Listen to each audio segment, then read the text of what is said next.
I wish that it was not true, and for many years I have lived my life without much hope for the world. Although I have mostly been loving, happy, and optimistic, and tried to do good where I could, I did not have much hope for the world. I focused mainly on my happiness, and even that often felt like a lost cause. Seeing the world in non-understandable suffering brings darkness to any loving person's psyche. The times are a-changing.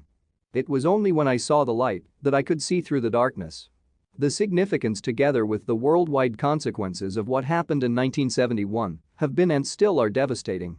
Since the temporary suspension of the convertibility of the US dollar into gold, all the things you don't want to go up went up, while all the things you want to go up went down. The website WTFHAPPENDIN1971.com shows a long scroll down of graphs related to the state of various economies around the world. A bunch of lines, numbers, and complicated terms. Again, quite confusing and complicated stuff.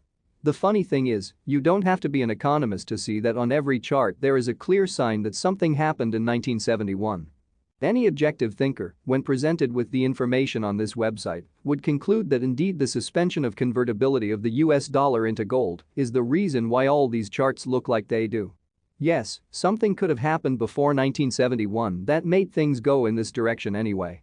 And, yes, there are more factors at play, there is no good reason to blame all the suffering in the world on this one event.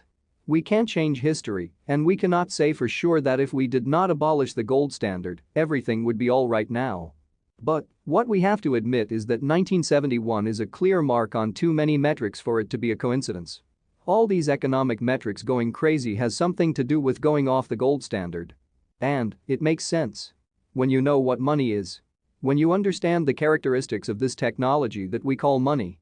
When you know the philosophical implications on people's lives when money is a store of value and when money is not a store of value. You see the correlation between the badly designed money we have been using after 1971 and all the ever-worsening measurements. Go through all these metrics and graphs, verify their validity, and ask ChatGPT what they all mean. You will come to the conclusion that the bad things are getting worse and the good things are disappearing at the same time. US national debt, 1900 to 2020. Debt, in other words. Money printer goes BRRRRRRRRR. That is actually what you see on this bizarre chart. US national debt skyrocketed from under $400 billion to now $31.5 trillion in 2023. I am willing to bet all my hard-earned satoshis that whenever you are reading this, US national debt is a lot more. I am writing this on January 17, 2023. The US national debt is going to surpass $31.5 trillion pretty soon. Check out usdateclock.org. I must warn you that many metrics on that website will shock you. There is no blue pill that can make you forget.